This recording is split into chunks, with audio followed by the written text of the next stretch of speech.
Olá, pessoal. Vamos dar início a mais um podcast de um assunto que, para mim, é muito inovador. É uma inovação que a gente trouxe para a saúde, que é falar de telesaúde.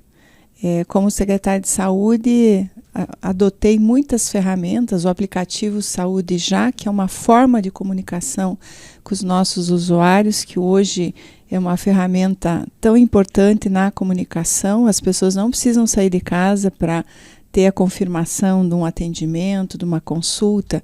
E a gente manda muita mensagem. Agora, no Outubro Rosa, a gente também agenda já a mamografia para as mulheres, já manda o agendamento, a pessoa só confirma.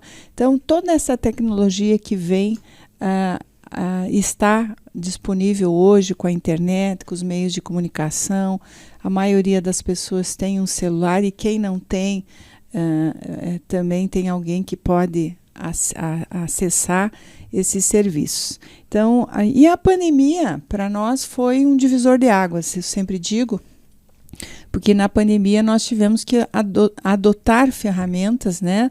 Muita gente trabalhou de home office, nós tivemos, implantamos, eu como secretária, nunca me esqueço, no dia 12 de março de 2020, nós tínhamos anunciado os primeiros casos no dia 11 de março, nós implantamos um sistema de telemonitoramento, orientações para a população, por videochamadas e por telefone, que hoje é a nossa Central Saúde Já em Curitiba, que já atendeu mais de 1 milhão de pessoas, 1,5 milhão de pessoas, e que faz um trabalho belíssimo, atendendo as pessoas, fazendo teleconsulta, agilizando muito o atendimento da população. E aí a gente pode citar muitos exemplos na área da telesaúde. Claro que o pós-pandemia nos abriu, eu falo que a pandemia foi um divisor de águas nesse tema, nós tínhamos muitas restrições anteriores, inclusive ao uso da teleconsulta no país, tinha até uma decisão do Conselho Federal de Medicina, mas hoje isso já evoluiu muito e eu, como deputada estadual, propus já no início do meu mandato uma lei estadual que completa no dia 25 de outubro 2 anos, que foi o primeiro estado, o Paraná foi o primeiro estado com a minha lei a regulamentar a telesaúde no estado do Paraná. Nós já temos legislação federal que foi aprovada no final de 2022 e imediatamente eu protocolei uma lei que dá segurança jurídica e também segurança aos usuários, porque não é também a questão da telesaúde, não pode ser feita de qualquer jeito, garantir plataformas, registro das informações e segmento também das pessoas. E faz muita diferença. A gente vai falar um pouquinho desse tema. Eu estou aqui com a médica, a doutora Rafaela Wagner, e que vai tratar desse assunto comigo, uma jovem médica do nosso grande Hospital Pequeno Príncipe, o nosso complexo do Hospital Pequeno Príncipe, que é uma grande referência na assistência à saúde das crianças no nosso estado, no Brasil e até recebe pacientes que vêm de fora do país, com a sua excelência no cuidado das crianças, mas trazendo essa inovação.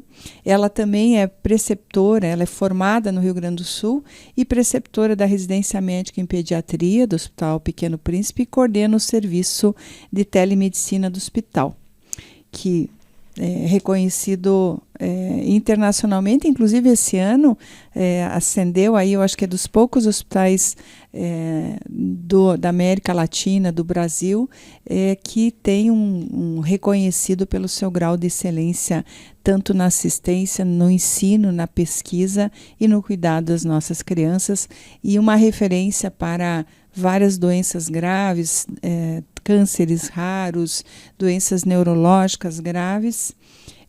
Então, já cumprimento aqui a doutora Rafaela por todo esse trabalho.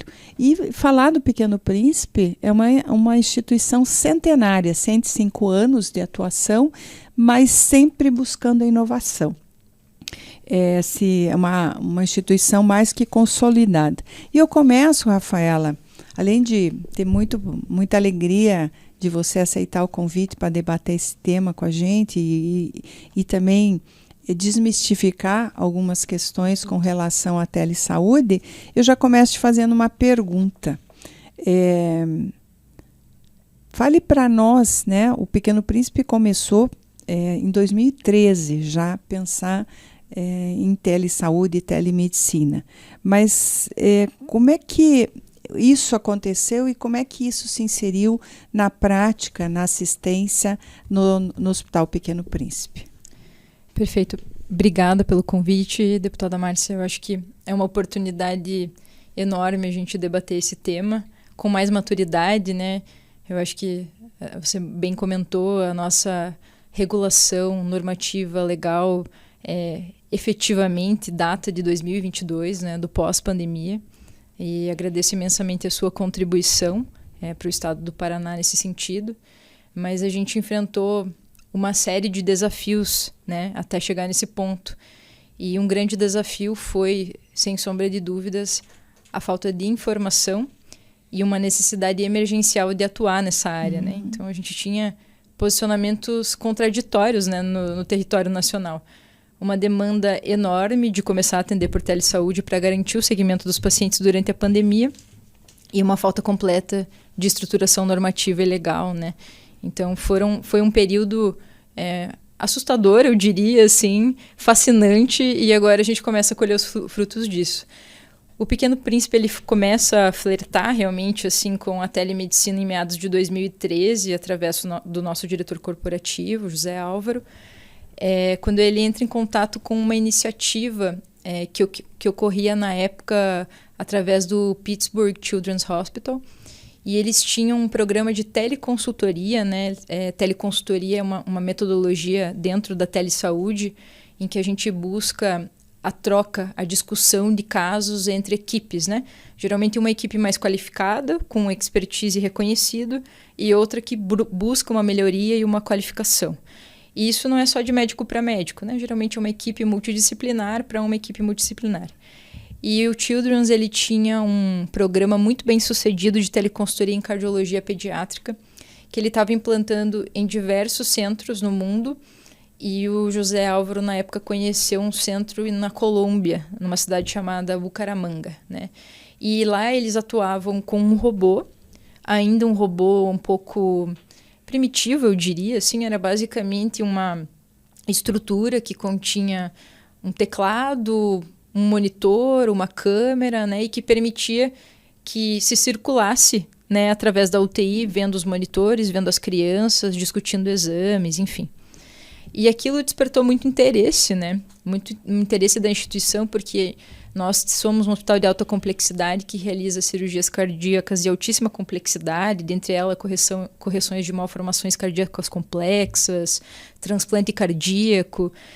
E essa busca pela excelência e por sempre melhorar exige que a gente olhe para fora e pense o que os principais players, né, os jogadores aí do mundo estão realizando de diferente, que garante uma melhoria na qualidade de vida e na morbimortalidade das crianças que a gente possa incorporar. E aí, em 2016, a gente entrou em contato com um médico chamado Ricardo Munhoz, que na época estava no Children's de Pittsburgh e depois foi para o Children's de Washington, e trouxe essa tecnologia, né, para a nossa UTI, né, para qualificar os nossos atendimentos, melhorar os nossos pós-operatórios, e a gente atuou com eles também na implantação do ECMO dentro da UTI, né, que é a circulação extracorpórea, né, para a melhoria do atendimento do pós-operatório de cirurgias de altíssima complexidade, como a correção da hipoplasia do ventrículo esquerdo. Então esse foi o primeiro momento, né, de introdução da telepresença na rotina ali do hospital efetivamente. Mas como você bem falou, deputada, a gente tinha um regramento, né, bastante incipiente, né? As resoluções anteriores a 2314 do CFM eram muito evasivas, né? E era muito difícil de entender o que de fato era regulado, permitido. Então sempre se agia com muita cautela, né? Alguns hospitais mais arrojados no território nacional, como o Sírio, o Albert Einstein, atuavam com algumas iniciativas dentro do PROAD, mas tudo bastante inicial, assim. E aí, de fato, vem a pandemia e nós mesmos começamos a enxergar a necessidade de trazer os nossos pacientes mais para perto, assim, né? Porque a doença crônica sem o segmento adequado se torna catastrófica, né? A gente perde completamente a possibilidade de ter a doença na mão, ter o controle terapêutico.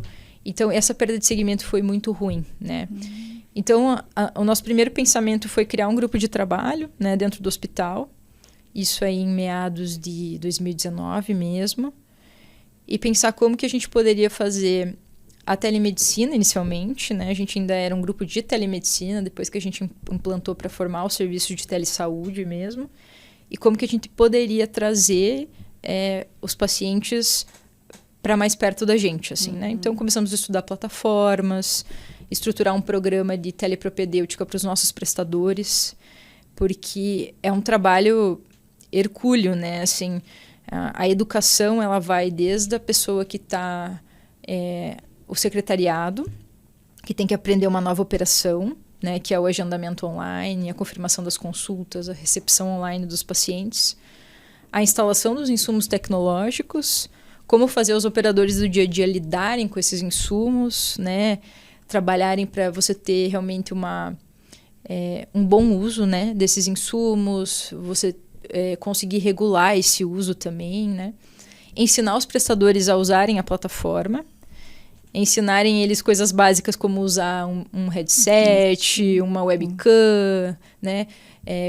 E ensiná-los a telepropedêutica, né? Que é uma coisa muito nova também. A gente vê algumas escolas médicas agora introduzindo esse assunto, mas é muito novo, né?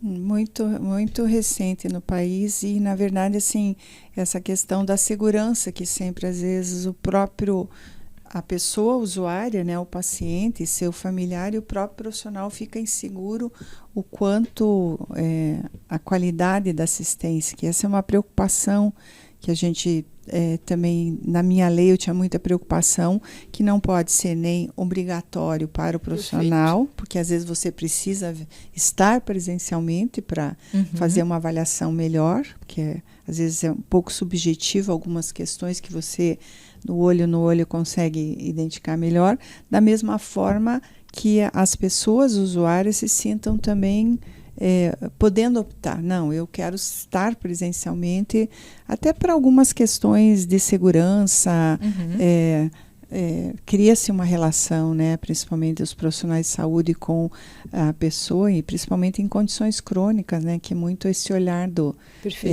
é uma preocupação, né?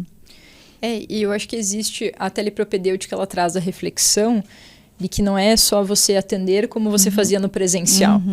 Isso dos critérios de elegibilidade, o que é um paciente que pode ser atendido por telesaúde? Primeiro, é um paciente que aceita, né? A gente tem que ter a anuência, o assentimento, o consentimento do paciente para o método. Se a gente pensar que em 2023, 36 milhões de pessoas do Brasil não tinham acesso à internet, a gente tem que pensar em inclusão, né, deputado? Claro. Né? Não são todas as pessoas que têm acesso à internet, que têm letramento digital. Isso foi um paradigma quando a gente falava do auxílio emergencial, né? É só baixar um aplicativo. A grande maioria das pessoas que precisavam do auxílio não tinha recursos, né, para acessar o aplicativo. Então, todas essas reflexões são absolutamente necessárias. Esse foi o nosso desafio no início, né? E essa questão do critério de elegibilidade era o que a gente esperava do CFM, né? Que o CFM nos ajudasse a entender, através de uma resolução, o que era permitido dentro do território nacional, né? Porque a legislação, ela foi fundamental, a estadual e a nacional, para nos dizer quais são as obrigações. Educar, garantir uma plataforma que tenha LGPD compliant, né? Fosse complacente com a LGPD, com a Lei Geral de Proteção de Dados, fazer aquele entendimento de que é uma determinação do médico a responsabilidade sobre a informação do paciente. Então, ele tem que contratar uma plataforma, uma instituição, uma plataforma que vai salvaguardar os dados do paciente, que vai permitir que o paciente acesse esses dados. E entrou um outro paradigma na época, que foi a assinatura digital. Porque a gente tinha essa ampla tradição de assinar manualmente e carimbar. E fazer o médico e os profissionais de saúde entenderem o quão superior, apesar de um pouco mais burocrático, é o certificado digital. Né? Hoje, se eu assino um documento com certificado digital, ele tem uma característica de fé pública. Um carimbo, ele pode ser produzido... Exatamente, né? Mas tudo isso é uma mudança cultural. Sim. E o paradigma da inovação é a mudança de cultura, né deputada? E falando em mudança cultural, porque assim, uma das preocupações, como eu venho do executivo, Rafaela, que eu tenho é da gente transformar, porque lei, papel aceita tudo, né? Uhum.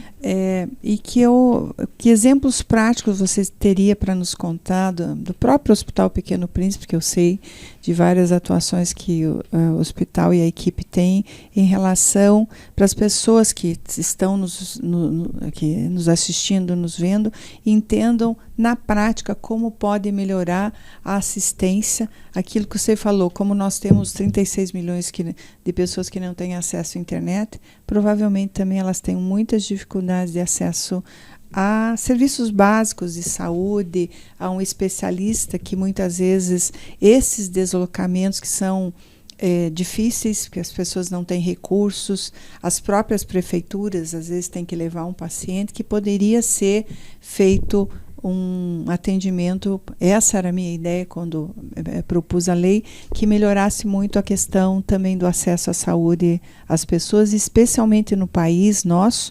Posso falar do Paraná, que eu conheço bem. Grande parte dos municípios não tem uma estrutura de especialistas no seu município, depende de encaminhar. Então, assim, queria que você me contasse um pouquinho de vários projetos que eu sei que o Pequeno Príncipe já desenvolveu nessa área. Eu vou citar um que é de mais baixa complexidade e um de alta complexidade, que eu acho que ilustra bem os dois mundos ali. Por volta de 2021, eu fui contatada por uma prefeitura que fica no Vale do Ribeira, né? Uma região dos menores IDHs ali do estado de São Paulo, que se chama Iguape. É uma região litorânea, assim, eles têm muitas comunidades pesqueiras, né? Enfim, e tem uma questão de uma desigualdade social muito grande, assim, né? E eles estavam sofrendo uma desestruturação do acompanhamento pediátrico, né? E tinham muitos médicos jovens dentro da atenção primária que tinham dúvidas sobre a pediatria e, ao mesmo tempo, muitas crianças com comorbidades que eles não estavam conseguindo dar vazão às demandas, assim. E aí a gente criou um pequeno centro, um hub, que alguns locais chamam, assim, né? Nós, dentro da unidade mista de Iguape, que é constituída por uma UBS e uma UPA, a gente criou um pequeno centro de telemedicina de pediatria de média complexidade. Uhum. Então, aqueles pacientes que estavam circulando na rede sem resolutividade, que tinham comorbidades, que precisavam de um acompanhamento mais estreito, ou que precisavam, por exemplo, de uma qualificação, porque eles tinham também um problema muito grande com as filas de especialidade. Quando eu não sei, terceirizo, né? Então, eles estavam com filas enormes de especialidade. Então, para qualificar melhor essas filas, passava pelo nosso pediatra. Uhum. E aí, lá dentro, a gente criou toda uma estrutura, né? Eles não precisavam usar a internet, eles não precisavam manejar o aplicativo, eles iam até a unidade. A gente fez uma ponte bem grande com os agentes comunitários da saúde para fazer a captação desses pacientes e explicar onde é que eles iam chegar, né? Porque era muito diferente, né? Chegar para uma consulta que o médico estava em Curitiba, cadê o pediatra, né? Então, a gente fez essa conscientização através dos agentes comunitários e aí eles eram drenados para essa unidade e lá a gente treinou 2 enfermeiras para serem os nossos braços direitos lá em Iguape. E é muito legal esse programa porque lá a gente utiliza um dispositivo que se chama TaitoCare. Ele é um dispositivo para captação remota de dados de exame físico, um dispositivo pequenininho, que ele vai pareado com um aplicativo, né? A gente usa lá um tablet espelhado numa televisão e a gente consegue fazer ausculta cardíaca, pulmonar, abdominal, exame de orelha, exame de garganta, aferição de temperatura. Então, uma das grandes barreiras da telepediatria é o exame físico e a gente consegue transpor através desse dispositivo. A gente treinou as enfermeiras e a gente fazia o exame físico remoto guiado pelo médico aqui de Curitiba e o atendimento a essas crianças, né? E aí a gente recebia crianças diabéticas, com paralisia cerebral, né? Crianças com obesidade, crianças com TEA, crianças com TDAH, crianças com quadros de desnutrição, dificuldade de ganho ponderal que não estava sendo suprido dentro da UBS. E nós estamos há 3 anos lá já atendemos mais de 1.500 crianças lá em Iguape. Que maravilha, né? E temos um outro de alta complexidade, que é uma parceria com o Hospital de Foz do Iguaçu, o Itamed. que vai muito de acordo com isso que você acabou de mencionar, deputada, que é a paucidade, né, a falta de especialistas. Então, eles tinham muita dificuldade de captar um neurologista pediátrico, né, e eles tinham casos muito graves dentro da UTI, eles têm uma UTI pediátrica e neonatal. Então, a gente montou um programa de teleconsultoria em neurologia e laudos de eletroencefalograma remotos para eles. Então, eles tinham um aparelho ocioso de eletroencefalograma dentro da unidade, a gente ensinou eles a utilizarem, criamos um acesso remoto, a gente lauda os eletros para eles, e sempre que eles têm algum caso que demanda um neurologista, eles acionam o nosso serviço e eles têm a segunda opinião da nossa neurologista e o acompanhamento do paciente dessa neurologista. E é um caso bem interessante porque a gente já teve de tudo, assim, né? Até prematuro com crise convulsiva, que é uma coisa teoricamente mais simples de resolver. Mas a gente teve um caso muito emblemático, recente, que foi uma menina que teve um diagnóstico de uma doença autoimune muito rara, né? Que precisou de fazer com manifestação do sistema nervoso central, que precisou fazer procedimentos de alta complexidade e tudo foi feito dentro da UTI. E aí, quando a gente exauriu esses recursos, que aí entra no que a gente falou, né? Até quando eu vou com a Quando a gente exauriu os recursos da unidade e ela teve a indicação de um procedimento de altíssima complexidade, ela foi encaminhada para o Pequeno Príncipe. Mas estável, bem já, né? E no timing adequado. Né? Com certeza, se não tivesse esses recursos do Telesaúde, talvez ela pudesse ter algumas sequelas ou pudesse ir a óbito antes de poder já acessar um recurso mais complexo, como é o caso de transferência do paciente. Perfeito. E como poderia ter tido uma melhora, talvez sem precisar transferir. Como é a maioria dos casos, né? A maioria melhora, mas os que a gente exaure o recurso, você também transfere o paciente em outro status, né? E vocês têm, com certeza, porque eu conheço a seriedade de toda a equipe, a avaliação desses resultados, dos impactos em termos da eficiência desse cuidado comparado vamos supor, presencial, que também muitas vezes não é necessário. Como você falou, por exemplo, um telediagnóstico que você faz uma leitura de um eletroencefalograma, um eletrocardiograma ou outro exame que você possa fazer, como o caso das crianças lá do Vale da Ribeira, né? Sim, a gente acompanha tudo através de indicadores, assim, né? Gestão à vista. Nós tivemos um programa em Rondônia de teleneurologia e um em Paranaguá. E para esse programa, deputada, a gente desenvolveu uma metodologia de exame físico neurológico remoto, assim, né? Olha que interessante. Bem legal, bem legal. É um protocolo que utiliza, uma teleinterconsulta, né? Então, você utiliza outro profissional de saúde que é treinado pela nossa equipe, pela nossa neurologia. A responsável técnica desse projeto é a doutora Michele Zeni, que trabalha com doenças raras lá no Pequeno Príncipe. E a gente ensina a enfermeira como ela faz um exame físico remoto.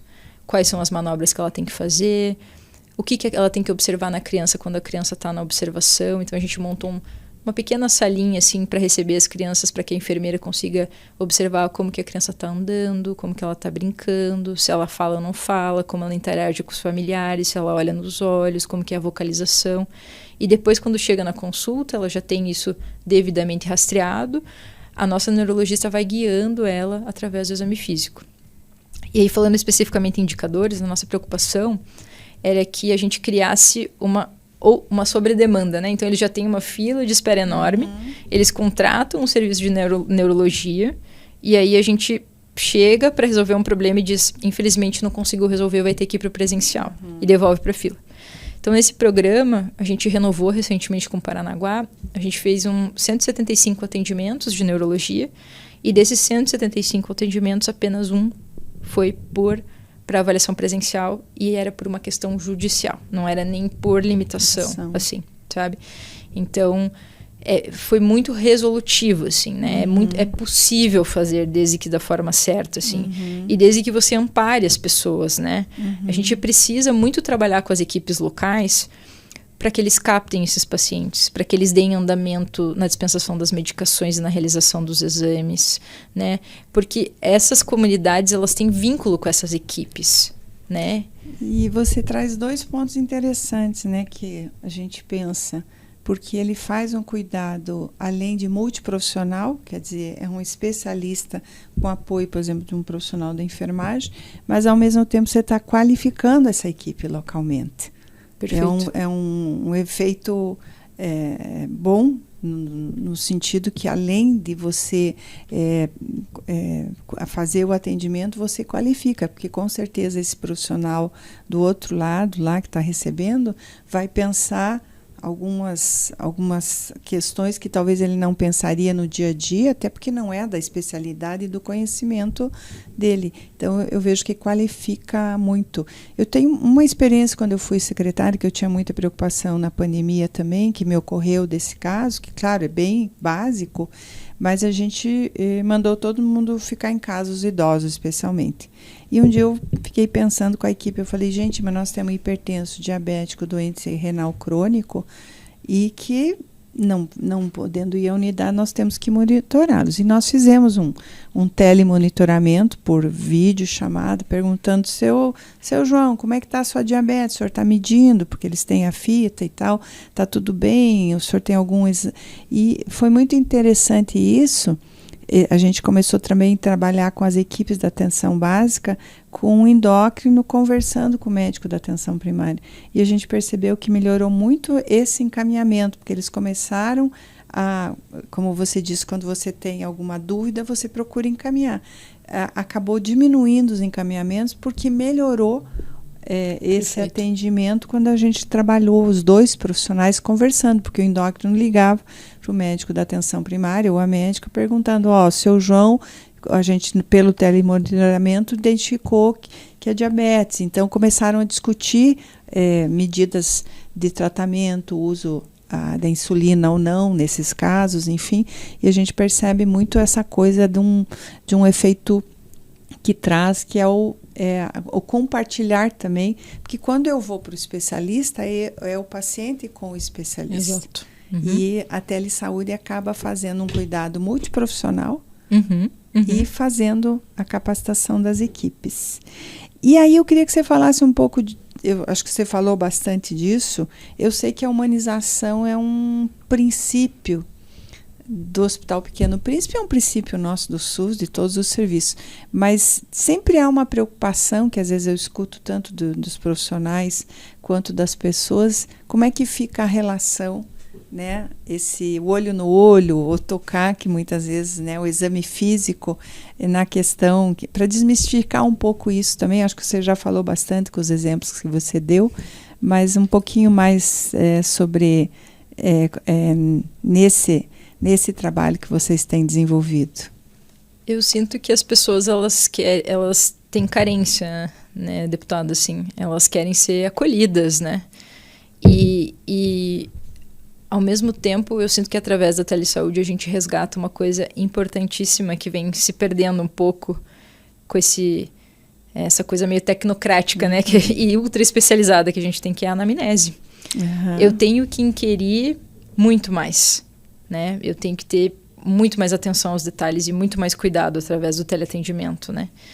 Então, iniciativas de teleatendimento que promovem atendimentos com volumetria em massa são altamente suspeitos, né? A gente sabe que alguma coisa mais escusa está por trás disso, assim, né? Então, eu acho que o cuidado, ele vem através da educação dos profissionais. Assim como a gente educa o profissional para ser humano no presencial, a gente tem que educar para ele ser empático, receptivo e entender o contexto das pessoas com quem ele está tratando, né? Entender as dificuldades que surgem, assim, às vezes a internet vai estar um pouco instável. Ele tem que ter paciência, né? Ele tem que apoiar as pessoas no uso dos dispositivos quando é a primeira vez ou quando estão iniciando. A gente tem um programa, deputada, muito interessante que chama HPP nas escolas, que a gente presta atendimento para escolas da rede privada aqui de Curitiba, e quem faz a utilização do TAITO, do dispositivo que a gente tem nas escolas, são professoras, coordenadoras, pessoas leigas. E uma das coisas que a gente ensina para os nossos médicos, né, dentro do protocolo que a gente faz a educação deles, assim, vocês têm que ter paciência. Existe uma curva de aprendizado. Não é da dia para a noite que as pessoas vão aprender. Então, o dispositivo não está conectando. tenha paciência, esse é o passo a passo, né? Não se exalte, né? Enfim, são esses tipos de cuidados, assim. E também saber a hora de parar, né? Isso não está funcionando, isso não é para esse paciente, isso não está dando certo. Essa questão da retaguarda é muito importante, né? Eu acho que as pessoas, quando se fala de telesaúde, têm muito medo da substituição, né, deputada? Assim, Sim. Meu Deus, onde isso vai parar, assim? Mas vão acabar com o humano, só vai vir máquina. Exatamente. E o que a gente sente é que, na realidade, é o contrário. As pessoas se sentem empoderadas, né? Você falou tão bem, assim, da gente capacitar os profissionais. Os enfermeiros, eles começam a ganhar tanta experiência que na triagem eles já trazem informações para o médico. Eu notei que ela está andando assim, o peso não está bom, eu notei que a carteirinha está desse jeito. Se tornam mais ativos no cuidado, né? Mais protagonistas, assim. Isso é muito legal, é muito interessante, né? Essa mudança de chave. E essa qualificação, né? É uma coisa que eu acho muito importante. Primeiro, nossa medicina se tornou, a saúde se tornou muito especializada, mas a gente não tem especialista para todo mundo, né? Essa é a primeira coisa.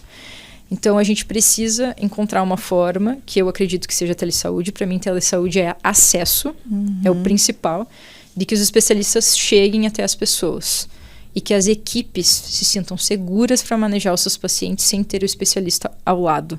Porque não é possível ter um cardiologista pediátrico para todas as UTIs, né, por exemplo. Né? Então, a gente tem que começar a trabalhar com tecnologia e inovação para não deixar essas equipes desassistidas, tirar o peso do dia a dia dos ombros deles, mas com segurança e qualidade para os pacientes. E nesse sentido agora, a gente já está indo para o nosso encerramento, podemos falar muito sobre, mas a gente tem uma limitação de horário.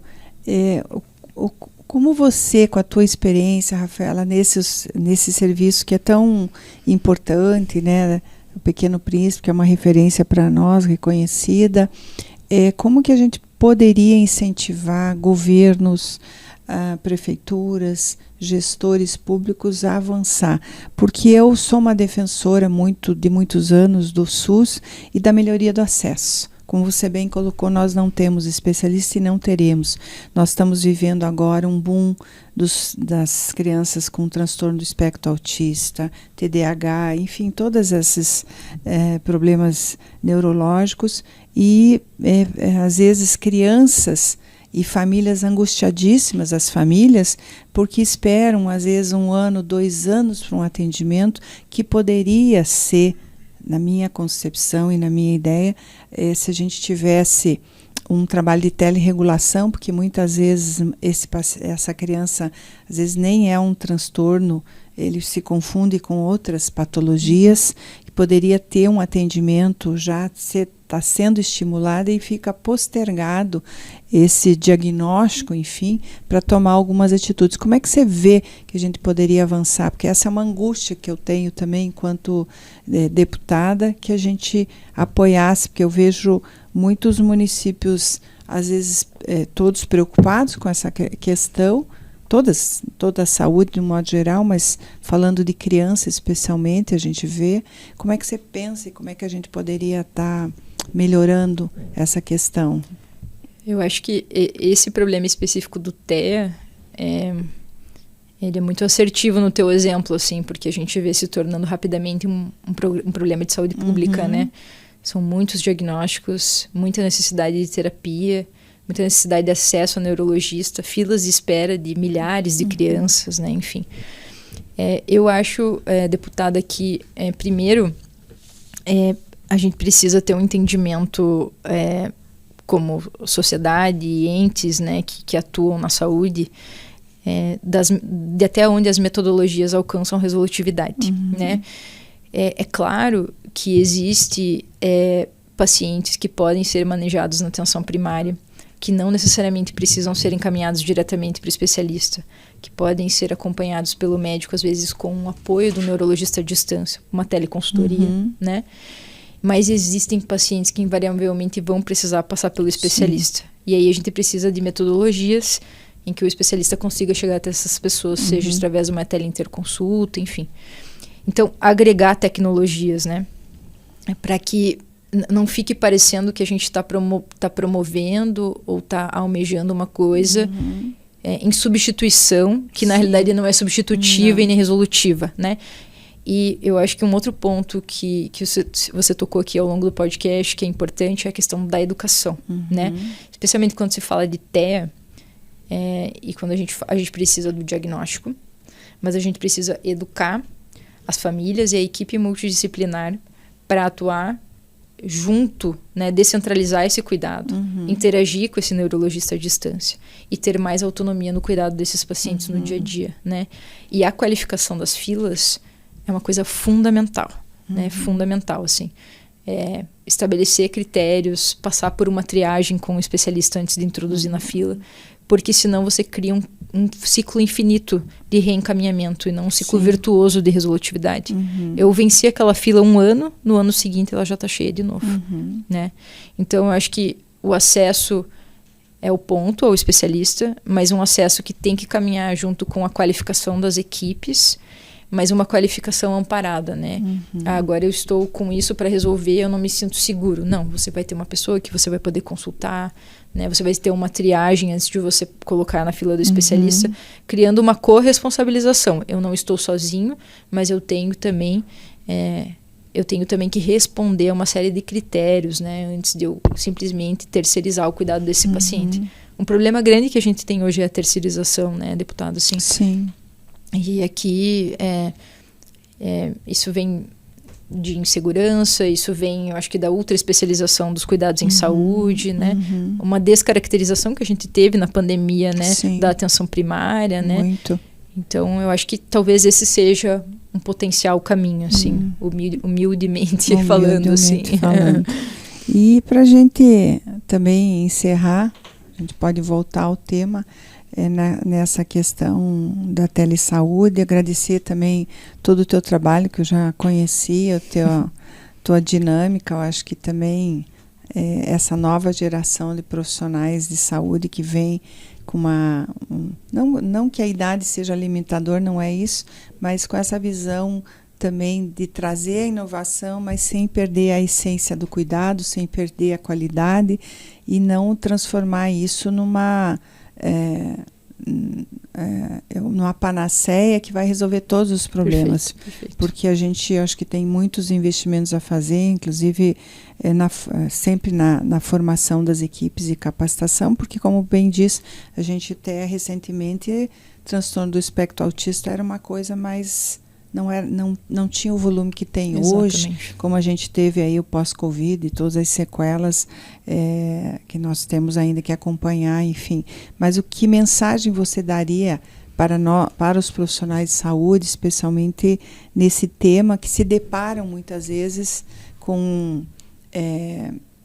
a questão da tecnologia, às vezes empurrada, porque tem muita gente que vem vender aplicativo para serviço de saúde, que promete resolver todos os teus problemas, que vai resolver a fila dos exames, que vai resolver o problema do especialista. Mas com a tua experiência aí já nessa área, o que você deixaria como um recado aí para tanto as instituições quanto os profissionais de saúde? Eu acho que o primeiro recado é que a telesaúde é acesso e não exclusão e nem substituição. O segundo seria que a gente precisa pensar a inovação e a telesaúde num contexto de solução e não de solucionismo. Não é porque eu tenho uma ideia genial que ela se aplica a um determinado contexto, né? Preciso fazer um diagnóstico, entender a realidade de onde eu estou implantando, trabalhar a cultura, trabalhar a educação, né? Voltar muitas vezes para o meu projeto inicialmente idealizado e adaptá-lo para aquela realidade, né? Então, acho que solução é diferente de solucionismo. E, por fim, eu vejo que a gente precisa focar muito em interoperabilidade, né? E em unificar as informações, lembrar que o prontuário é do paciente, as informações são do paciente. E enquanto a gente tem essa enormidade de diferentes plataformas que não se comunicam, a gente está fazendo um desserviço ao paciente, a gente está fragmentando a informação, né? E piorando o acesso às informações. Acho que seria isso, deputada. Agradecer, Rafaela, teu tempo, sei que você é bastante ocupada, agradecer ao nosso Hospital Pequeno Príncipe também por nos emprestar aqui a doutora Rafaela Wagner, em nome do doutor José Álvaro Carneiro, diretor corporativo, pelo arrojo e o trabalho, que é um orgulho para nós, a tua participação aqui com a gente, e dizer também da minha preocupação, enquanto eu falo que eu saí da saúde, mas a saúde não saiu de mim. Então eu procuro também trazer temas para a sociedade de debate e apoiar os municípios para que cada vez a gente tenha uma saúde melhor, mas acreditando sempre na qualidade, a gente não perder essa essência da humanização. E humanização, eu digo, doutora Rafaela, não é só atender com carinho e empatia, mas é fazer aquilo que é do Perfeito. ponto de vista da evidência científica necessário e adequado. Muitas vezes o fato de atender bem e postergar ou não dar o encaminhamento que uma pessoa precisa ir, porque às vezes ela precisa estar à frente do especialista, precisa fazer o exame num serviço de maior complexidade, isso também é humanização. Então, Perfeito. eu sempre defendo isso, sempre defendi na minha carreira de gestora, que a gente também avance naquilo que é fundamental para as pessoas, né? Então, obrigada a todos. Obrigada o convite. Contem comigo quando quiserem falar sobre telesaúde. Obrigada, que bom. Muito obrigada. Obrigada.